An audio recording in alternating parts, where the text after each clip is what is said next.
Merci, Monsieur le Président.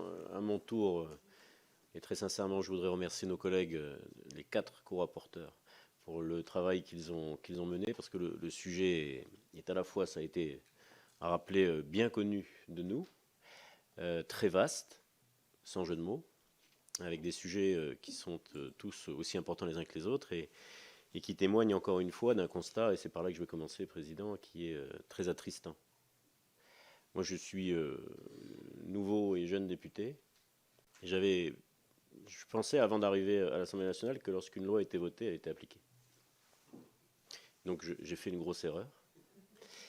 Alors qu'elle ne le soit pas, bon, déjà ça heurte un peu la sensibilité, mais que tout soit fait pour que lorsque l'intention du législateur s'est manifestée, le contraire de l'intention se retrouve dans la réalisation des actions, c'est encore plus attristant. Je suis calme dans mon constat, mais en fait, tout est simple dans ce sujet, puisque si la France considère qu'elle doit, à l'intérieur de tout son territoire, hexagonal et ultramarin, mettre en place un principe qui permette à ceux qui en sont les plus éloignés, à la fois économiquement et géographiquement, de bénéficier d'un soutien, il faut que cette aide, effectivement, bénéficie à tous ceux qui sont dans des situations qu'elle a elle-même décrites, je parle de la nation, comme des situations devant nécessiter un appui de l'État.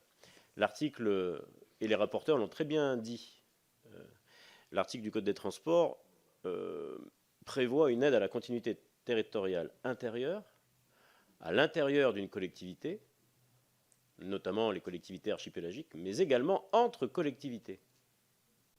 Entre collectivités.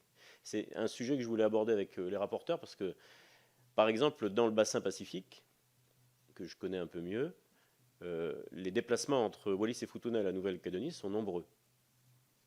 Pour des raisons que d'ailleurs vous avez vous-même, par exemple, évoquées, quand malheureusement il faut procéder à des évacuations sanitaires, mais pas seulement, puisqu'il y a une population originaire, ou en tout cas reliée avec Wallis et Futuna, qui est 3 à 4 fois supérieure en Nouvelle-Calédonie par rapport à la population qui vit à Wallis et Futuna. Donc il y a des réalités qui existent entre nos territoires, et c'est certainement pas le seul exemple qui n'est une réalité donc qui ne sont absolument pas accompagnés financièrement par l'État. Et pourtant, c'est dans la loi. En tout cas, c'est dans le principe. Donc ça, c'est un point sur lequel je voudrais avoir peut-être l'avis des rapporteurs. Si ça figure dans les recommandations et que je ne l'ai pas vu, je m'en excuse, mais peut-être faut-il les rajouter dans la sollicitation que vous adresserez à l'État pour mettre en place les décisions qui ont été prises. Il y a une question, et mon collègue Philippe Gomez l'a très bien dit tout à l'heure, une question qui en fait est récurrente dans beaucoup de dispositifs, c'est celle du niveau de l'aide. Alors, voilà, je ne peux pas le dire mieux, plus c'est bas, plus on exclut, et à la rigueur, plus c'est bas, plus personne n'accède à cette aide, puisque en dessous, alors je n'irai pas jusqu'à 6 000 euros, parce que là c'est quasiment comique, mais même à des niveaux un tout petit peu plus élevés, on voit bien à quel point il est impossible pour une personne seule ou un ménage qui ne dépasserait pas ce niveau de revenu d'accéder objectivement à une aide à la continuité territoriale. Il y a peut-être en page 10, peut-être une petite erreur dans les chiffres s'agissant de la Nouvelle-Calédonie, parce qu'il y a bien 1200 Calédoniens qui en ont bénéficié, mais pour 4,4 millions d'euros, ça ferait 3 600 euros par bénéficiaire, et ça ferait une grosse aide par bénéficiaire. Donc, il y a peut-être, je leur souhaite, mais ça fait 437 000 francs en CFP. Nos billets sont chers, mais pas à ce point-là. Donc il y a peut-être une petite correction à faire. Mais au-delà de ça, et c'est ça que je voulais dire, Monsieur le Président, en lien avec une intervention que j'ai pu faire récemment auprès de Madame la Ministre en charge de l'enseignement supérieur par rapport aux étudiants boursiers. Et c'est le même type d'erreur que l'État commet, je dirais.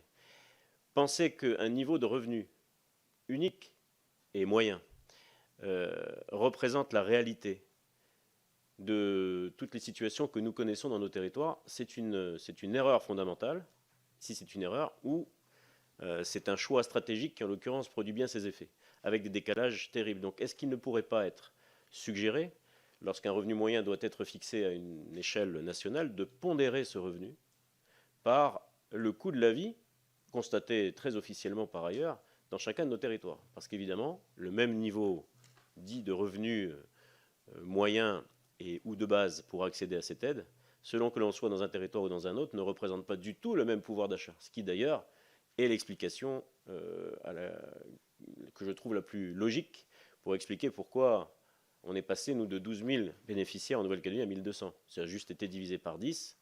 Ça, on a beau le crier, on a beau le rappeler, la seule réponse, et c'est la même chose pour les étudiants boursiers, pour l'instant, c'est de nous dire, ben non, il y a un barème national unique, et puis, ben voilà, tant pis pour vous, en gros, si vous avez un revenu moyen supérieur en Nouvelle-Calédonie, avec un coût de la vie qui l'est largement plus, ça n'est pas pondéré. Donc peut-être qu'une pondération des niveaux d'aide pourrait être suggérée à l'État, afin que, à la fois les bénéficiaires de l'aide à la continuité territoriale, mais aussi plus largement d'autres mécanismes comme les étudiants, celui qui attribue des aides aux étudiants boursiers, donc pourraient être revus.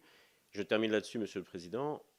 Pour bénéficier de l'aide à la continuité territoriale, pour un étudiant, il faut être boursier. Donc évidemment, comme on a, en tout cas en Nouvelle-Calédonie, 2 à 3 fois moins d'étudiants boursiers que dans d'autres collectivités ultramarines, on a 2 à 3 fois moins, à minima, d'étudiants et leurs familles, bien sûr, qui sont accompagnés. Donc on pénalise doublement ces étudiants et leurs familles, et c'est un constat auquel nous ne pouvons pas, je pense, collectivement nous ranger. Mais encore une fois, merci beaucoup pour le travail. Je suis d'accord, en espérant, avec mon collègue qui a précédemment très bien rappelé la difficulté de ce sujet, en espérant que nos co-rapporteurs bénéficieront de l'unanimité de la commission des lois dans l'adoption de ce rapport, et surtout dans les démarches qu'ils vont avoir à entreprendre ensuite pour que ces recommandations trouvent leur concrétisation. Merci.